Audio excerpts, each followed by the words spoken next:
Hello everyone, how are you? Let's revise nuclear. तो सबसे पहला टॉपिक है इसमें discovery of electron, proton and neutron.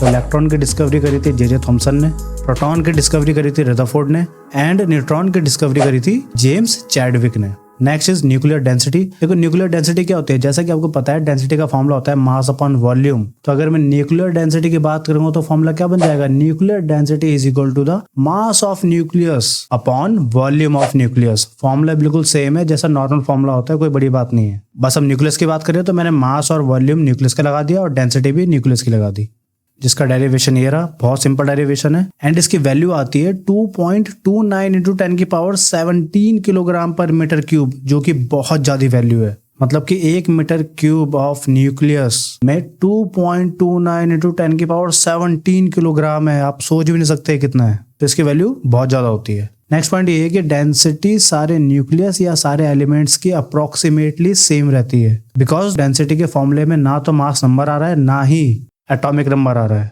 So density of nuclear matter is the same of all nucleus और elements. Size can be different. Heavy nucleus का size बड़ा हो सकता है, लाइटर न्यूक्लियस का साइज छोटा हो सकता है, बट डेंसिटी अप्रोक्सीमेट सेम ही रहेगी, जिसकी वैल्यू ये रही। नेक्स्ट है आइंस्टाइन्स मास एनर्जी रिलेशन, जिसका फॉर्मूला ये रहा E is equal to mc square, where E is energy, m is a mass and c is a speed of light, that is 3 into 10 की power 8 metre पर second.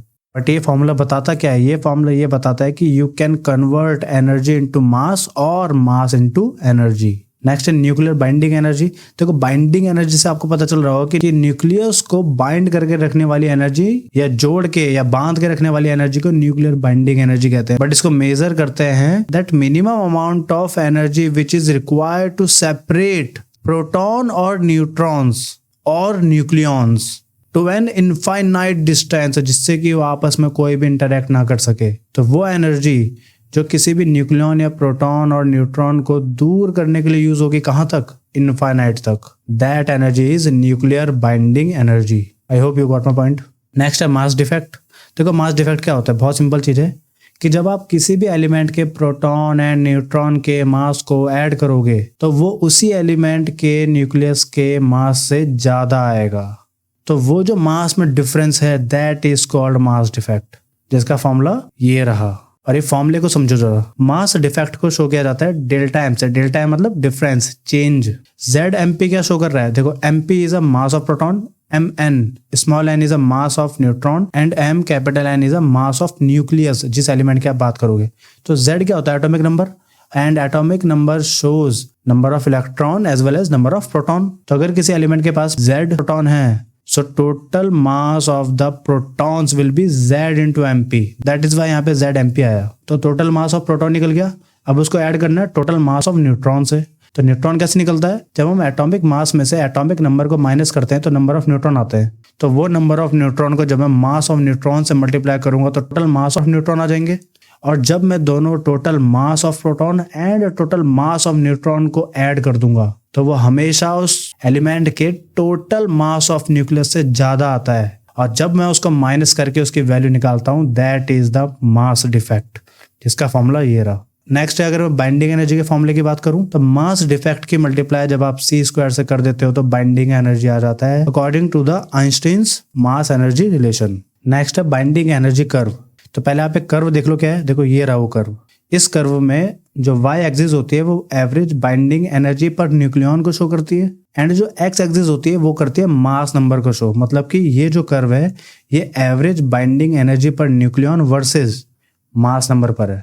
तो इसके conclusion देख लो जो मैंने यहाँ पे लिखे हुए हैं। देखो जब आप इस ग्राफ में स्मॉल न्यूक्लियाई से या फिर लाइटर न्यूक्लियाई से हैवी न्यूक्लियस की तरफ जा रहे हो तो average binding energy per nucleon increase हो रही है। इसका मतलब क्या हुआ कि बाइंडिंग एनर्जी का इंक्रीज होना with the increment of atomic mass.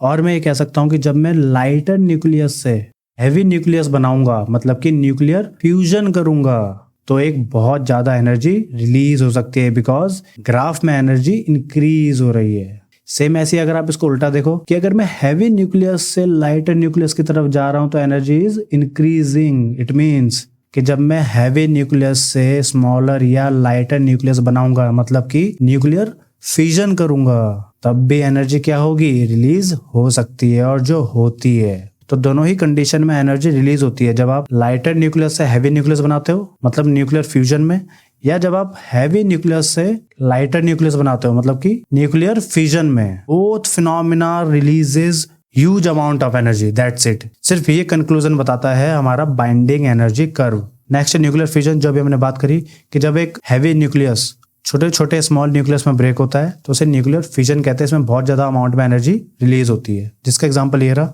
Uranium break हो रहा है बेरियम क्रिप्टन में विद 3 न्यूट्रॉन के साथ विद हीट।